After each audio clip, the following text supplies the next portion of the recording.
he demanded the frail blonde whistleblower who held his criminal empire's secrets. Instead, his heavily armed men dragged in a terrified, 250-pound night shift nurse who just wanted to eat her cold pasta in peace. It was a monumental, fatal mistake. But by sunrise, the ruthless kingpin utterly refused to let her leave. The fluorescent lights of Oak Ridge Memorial Hospital hummed with a sterile, flickering intensity that always gave Penelope Hayes a migraine by 3 a.m. At 28 years old, Penelope, or Penny, to the few who bothered to ask, knew the night shift was a thankless purgatory. It was a world of bedpans, groaning patients, and the lingering scent of bleach. It was also a world where her size was a constant unspoken factor. At 250 pounds, Penny was undeniably fat. Her scrubs always hugged her wide hips a little too tightly, and her thick thighs chafed after 12 hours of relentless pacing across the linoleum floors.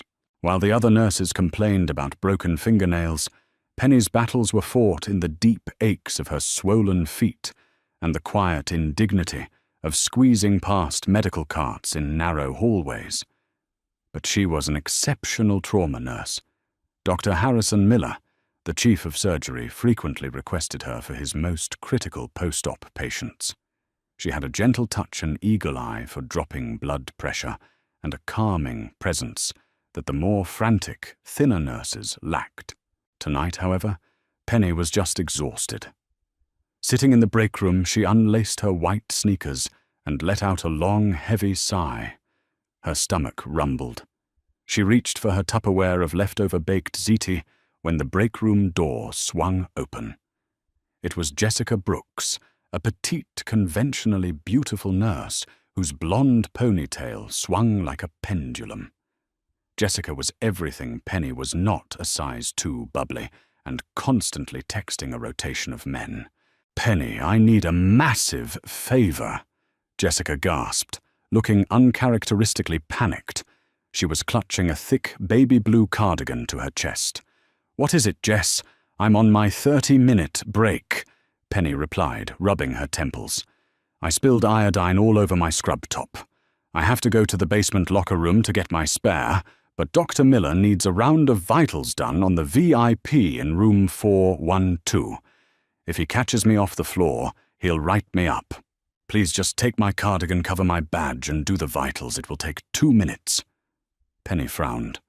Room 412 was in the isolated north wing, a VIP suite, currently guarded by 2 very large, very quiet men in cheap suits.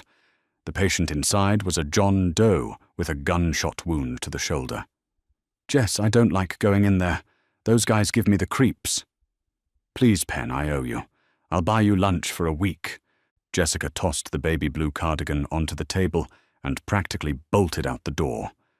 "Thank you, you're a lifesaver." Muttering under her breath, Penny pushed her ziti aside. She stood up, her joints popping, and slipped Jessica's oversized blue cardigan over her broad shoulders. It barely wrapped around her ample chest, but it covered her own ID badge. Grabbing a stethoscope and a blood pressure cuff, she waddled out of the break room, her heavy footsteps echoing in the silent corridor. The north wing was eerily quiet. As Penny approached room 412, she noticed something chilling. The 2 men in cheap suits were gone. Not just gone, but the heavy oak door to the VIP suite was cracked open. A smear of crimson blood stained the frosted glass. Penny's heart hammered against her ribs. Her breath hitched. Protocol, she thought. Call security. She turned on her heel to retreat to the nurse's station, but the sound of heavy combat boots hitting the linoleum froze her in place. From the stairwell emerged 4 men, dressed in tactical black gear, their faces obscured by ski masks. They moved with terrifying, lethal precision. They weren't hospital security. They were a hit squad. The leader, a towering man with cold, dark eyes, visible through the slits of his mask, pointed a suppressed pistol directly at Penny's chest. don't make a sound." He hissed, his voice a gravelly whisper. His eyes darted to the baby blue cardigan. "You the nurse assigned to 412. Penny opened her mouth, but her throat was completely dry. She shook her head frantically, stepping backward, her large frame bumping clumsily into a crash cart. The metal rattled loudly. "Grab her!" the leader barked. "She's the one who saw the ledger. We don't have time." "Wait, no, I'm not!" Penny managed to scream, but a thick, leather-gloved hand clamped viciously over her mouth. Two of the men seized her arms. They were strong, but Penny's weight and sheer panic made her a difficult target. She threw her weight backward, dropping her center of gravity, a tactic she had accidentally perfected when trying to lift uncooperative patients. "Jesus Christ, Lorenzo, she's heavy!" One of the men grunted, struggling to secure her left arm. "Help me lift her. Just sedate her and drag her out the service elevator," Lorenzo snarled. Penny thrashed wildly, her thick legs kicking out, landing a solid blow against a tactical knee pad. The man swore viciously, but the struggle was brief. A needle pierced the thick flesh of her upper arm through the blue cardigan. Within seconds, the sterile white walls of the hospital began to spin, melting into a muddy, terrifying darkness. The last thing she felt was the humiliating sensation of three grown men struggling to haul her unconscious, heavy body down the service corridor. The scent of aged leather and expensive cigars pulled Penny from the depths of her chemically induced sleep. She groaned, her head pounding with a ferocious ache. As she blinked her eyes open, the blurry world slowly sharpened into focus. She was no longer in the sterile, brightly lit hospital. She was lying on a massive mahogany desk in the center of a dimly lit, opulent library. Bookshelves lined the walls, stretching up to a vaulted ceiling, and heavy velvet drapes blocked out whatever daylight might have been outside. She tried to sit up, but a wave of nausea forced her back down.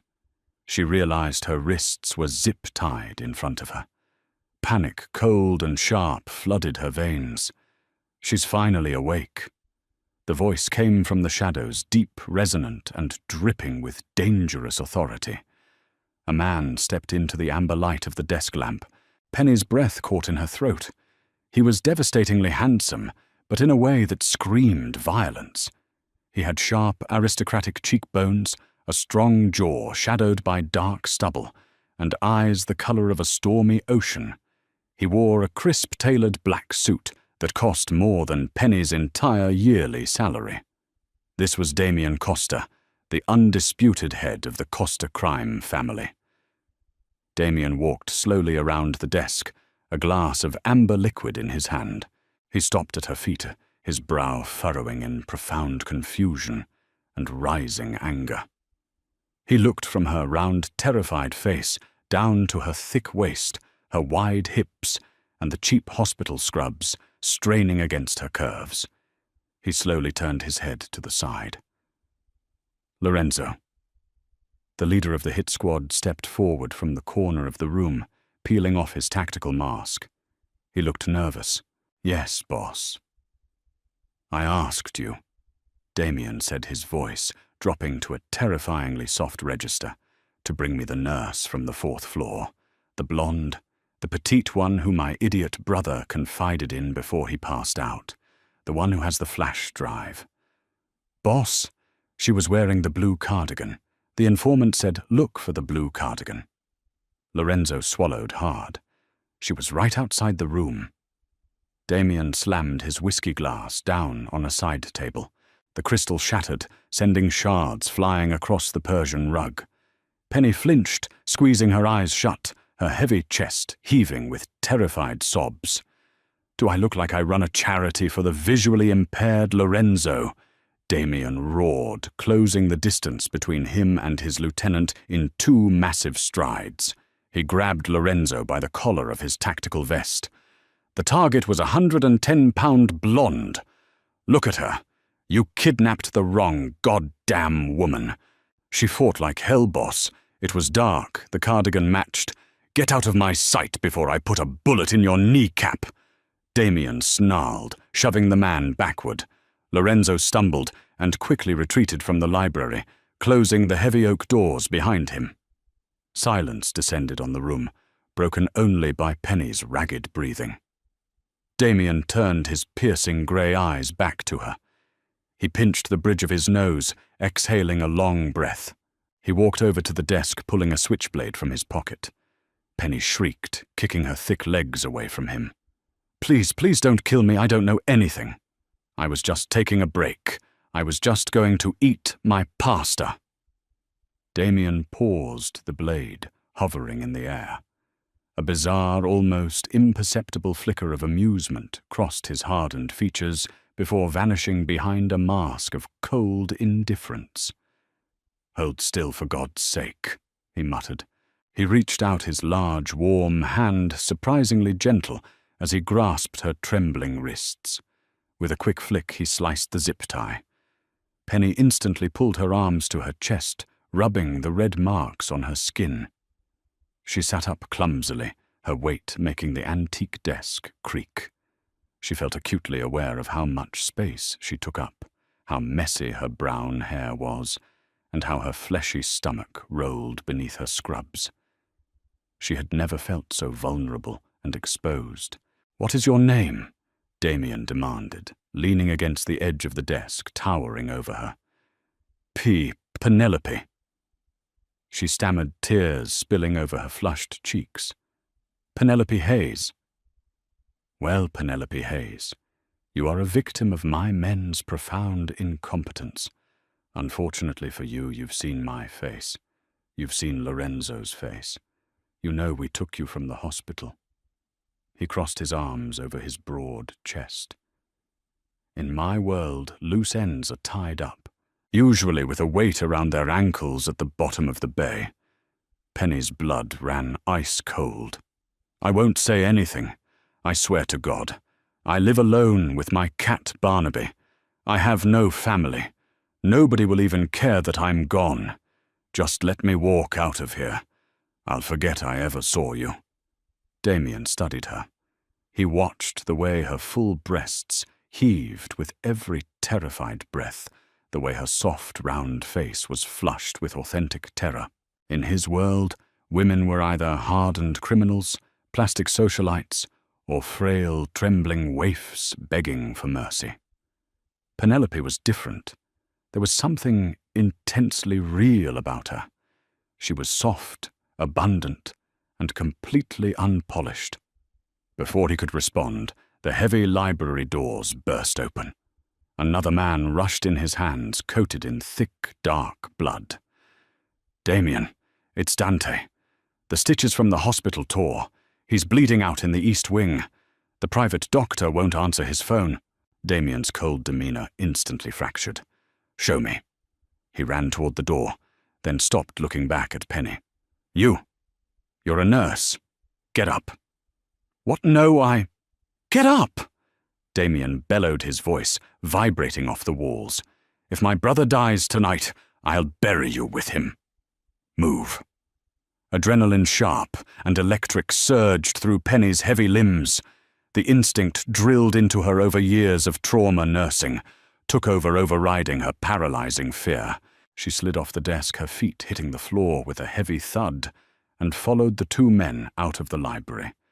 They sprinted down a long, opulent hallway, adorned with classical art, arriving in a sprawling modern bedroom. Lying on a king-sized mattress, ruined by crimson stains, was a younger, slightly softer version of Damien. Dante was pale, sweating profusely, and clutching his abdomen, where a crude, hurried bandage was soaked through with arterial blood. He was shot in the stomach 3 days ago. Damien explained, his voice tight with an emotion he was desperately trying to suppress.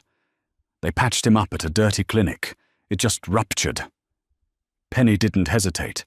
The terrified captive vanished, replaced by Nurse Hayes. "Get away from him," she ordered, pushing past the blood-soaked henchman. She didn't ask for permission. Her tone was pure command. She dropped heavily to her knees beside the bed, tearing away the soaked bandages. "The internal sutures have given way," Penny said, rapidly, pressing her thick, strong hands firmly against the wound, using her own body weight to apply maximum pressure. Blood instantly seeped through her fingers, staining her already dirty scrubs. "I need towels, clean ones, and boiling water alcohol, a suture kit, and whatever antibiotics you have in this house. Now." The henchman stared at her, dumbfounded. "Did you not hear her?" Damien roared, kicking a chair out of the way. "Move your ass!" For the next 2 hours, the lavish bedroom became a makeshift trauma bay. Penny worked with relentless, exhausting focus.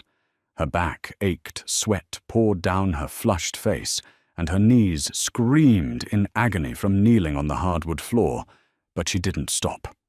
She directed Damien to hold clamps, forcing the ruthless Mafia Boss to follow her precise, shouted instructions. She utilized her strength, her steady hands, and her deep well of medical knowledge.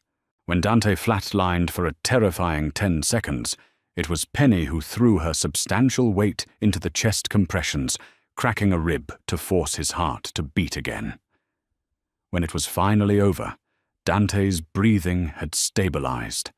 The bleeding was stopped, the wound resutured with clean, professional precision.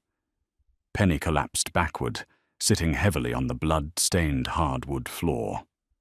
She was panting, her hair plastered to her forehead, her scrubs ruined. She felt utterly exhausted, completely drained.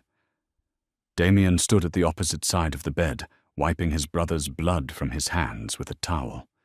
He looked down at Dante's sleeping stable form, and then slowly raised his eyes to look at the woman sitting on his floor. He had expected a liability. He had expected a clumsy, crying mess who would faint at the sight of blood. Instead, he saw a warrior disguised in soft flesh and worn-out scrubs. He watched the way her chest rose and fell, noting the fierce intelligence and bravery in her brown eyes. "He will need an IV of broad-spectrum antibiotics," Penny managed to whisper, her voice hoarse, "and constant monitoring for the next 48 hours.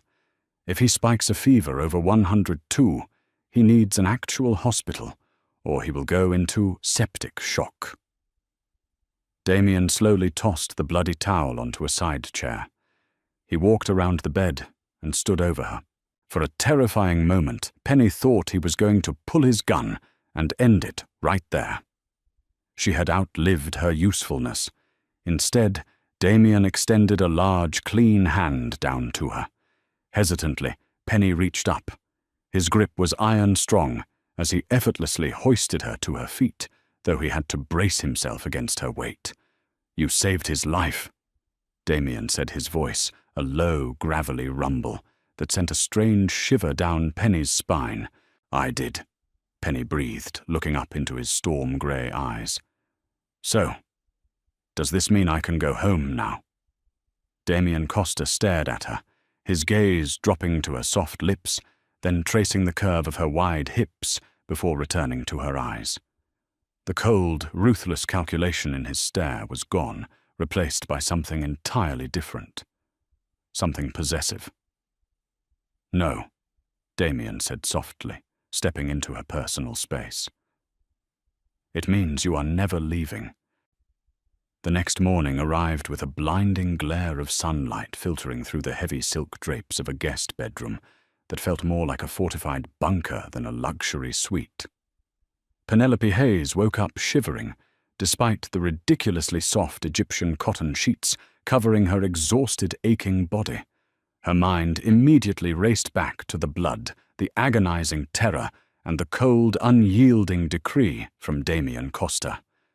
She was not allowed to leave. Pushing herself up, Penny caught a glimpse of her reflection in the gilded antique mirror across the room. She was wearing an oversized black button-down shirt that clearly belonged to Damien. It swallowed her wide shoulders, but pulled slightly at her thick hips, a jarring physical reminder of her captivity. The heavy oak door clicked open.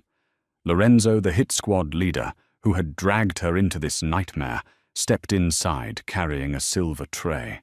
He refused to meet her eyes, setting a lavish spread onto the mahogany nightstand, freshly cut tropical fruit, warm buttery croissants, a steaming carafe of dark roast coffee.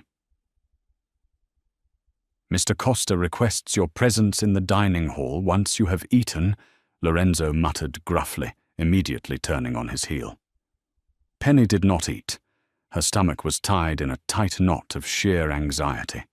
She swung her heavy legs over the side of the bed, her bare feet sinking into the plush Persian carpet. She marched out of the room, determined to negotiate her release. She was a medical professional, an employee of the state, not a mafia prisoner to be kept like a pet.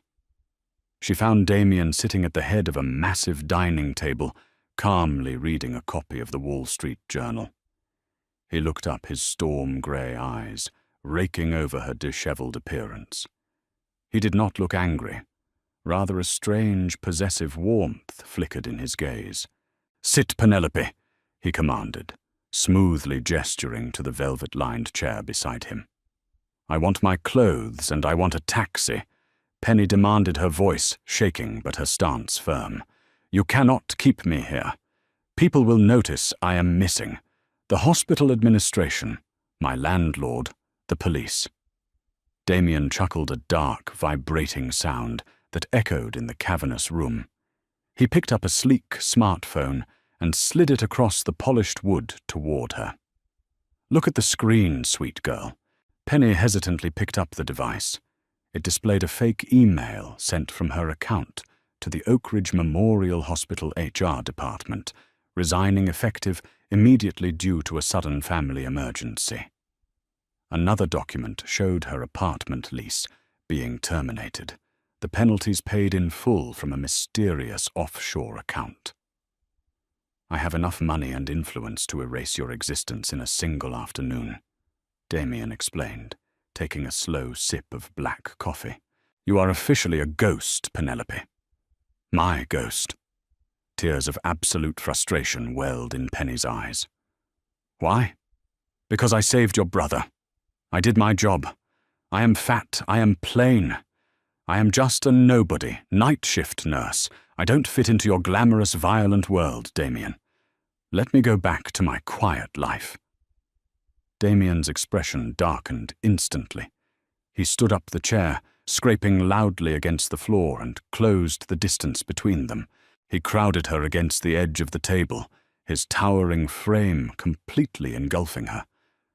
"Do not ever call yourself plain," Damien growled, his hand reaching up to cup her soft, flushed cheek. His thumb brushed over her cheekbone with surprising reverence. "In my world, women are starving themselves, slicing their faces open for vanity, and plotting to stab me in the back at the Pierre Hotel galas. You are real. You fought my men. You saved Dante with your bare hands. You take up space, Penelope, and I find it utterly intoxicating." Penny's breath hitched. She had never been looked at like this, with such raw, unadulterated hunger. Before she could process the overwhelming confession, the dining room doors blew open. A battered, bleeding guard stumbled inside, collapsing onto the marble floor. "Boss!" The man gasped, spitting blood onto the pristine tiles. "It is the Moretti family. They breached the front gates, and they have someone with them, the blonde nurse from the hospital." Damien's jaw clenched, his eyes turning to chips of frozen ice. The real twist crashed down on Penny like a physical blow. Jessica set me up," Penny whispered in absolute horror, the pieces violently clicking together. "She gave me her blue cardigan on purpose. She knew the hit squad was coming." Damien grabbed his suit jacket, revealing the lethal silver pistol holstered beneath his arm. "The Morettis have been trying to steal my shipping ledgers for months. Your little friend was their paid informant." He looked down at Penny, his expression hardening into pure lethal focus. Stay behind me. If anyone comes through that door, I will kill them." Gunfire suddenly shattered the tranquility of the estate, rattling the crystal chandeliers overhead. Penny screamed, covering her ears, as Damien shoved her forcefully underneath the heavy bulletproof oak dining table. Dust and plaster rained down from the ceiling as automatic weapon fire chewed through the expensive drywall. Damien fired back with terrifying, calculated precision, his face a mask of absolute ruthlessness. This was the monster everyone feared, unleashing hell to protect the curvy woman cowering beneath his table. "Flank them from the west corridor," Damien roared into a tactical radio on his shoulder.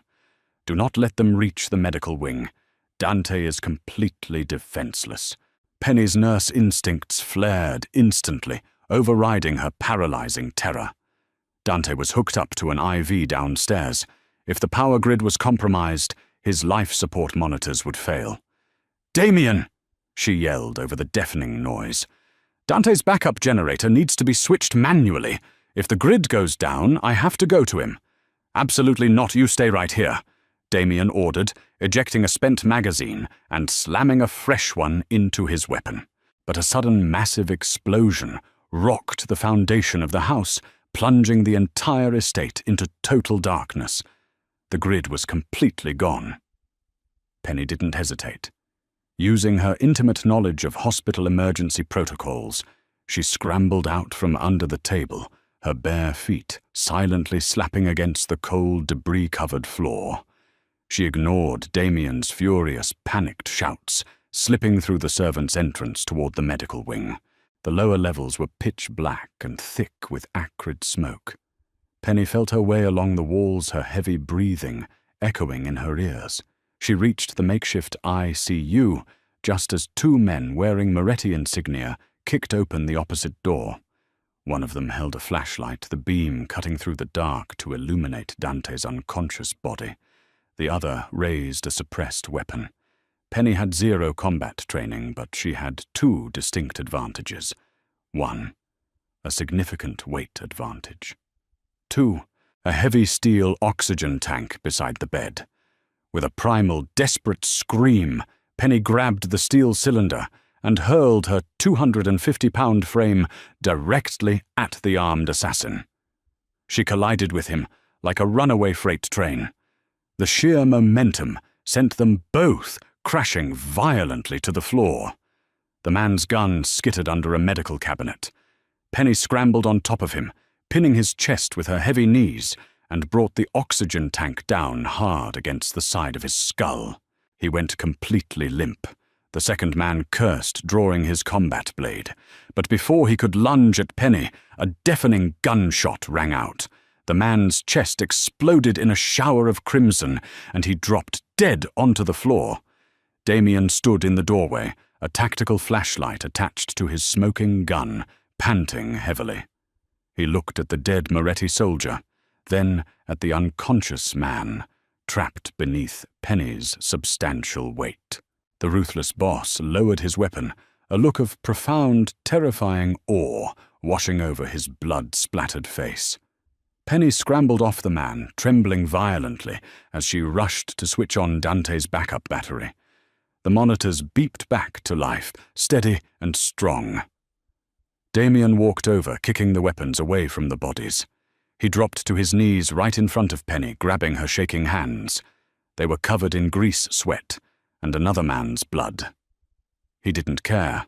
He kissed her knuckles, his grey eyes blazing with a fierce, unbreakable devotion. "I told you," Damien whispered, his voice vibrating with raw emotion. "You are an absolute warrior. You protected my blood. You saved my family. Twice." Penny looked down at him, her heavy chest heaving, the reality of her new life finally crashing over her. She was no longer just a tired, fat nurse eating cold pasta in a sterile break room. She had crossed a violent, irreversible threshold. "They will keep coming, Damien." She breathed tears mixing with the dirt on her face. "Jessica knows everything." "Let them come," Damien swore, standing up and pulling her tightly against his solid, unyielding chest. His large hands firmly gripped her thick hips, claiming her completely. "I will burn this entire city to the ground before I let anyone touch you. You are mine, Penelope. My nurse, my savior, and my undisputed queen." He kissed her, then a desperate, bruising collision of lips that tasted of smoke, danger, and a terrifyingly beautiful forever. She wasn't just trapped, she was finally undeniably home. The bloody war against the Moretti crime family was just beginning, but as Damien's men secured the perimeter and dragged the bodies away, Penny knew one thing for certain. She would never go back to her small, lonely apartment. She would never hide her curves under cheap scrubs again. The ruthless mafia boss had kidnapped the wrong girl, but he had accidentally found the exact woman he so desperately needed. Did Penelope and Damien's unexpected thrilling tale of mafia danger and forbidden romance keep you on the absolute edge of your seat? If you loved this intense story of the ruthless boss and the courageous curvy nurse who stole his hardened heart, do not forget to hit that like button, share this video with your fellow romance lovers, and make sure to subscribe to our channel for more dramatic, heart-pounding audio stories every single week. Leave a comment below today.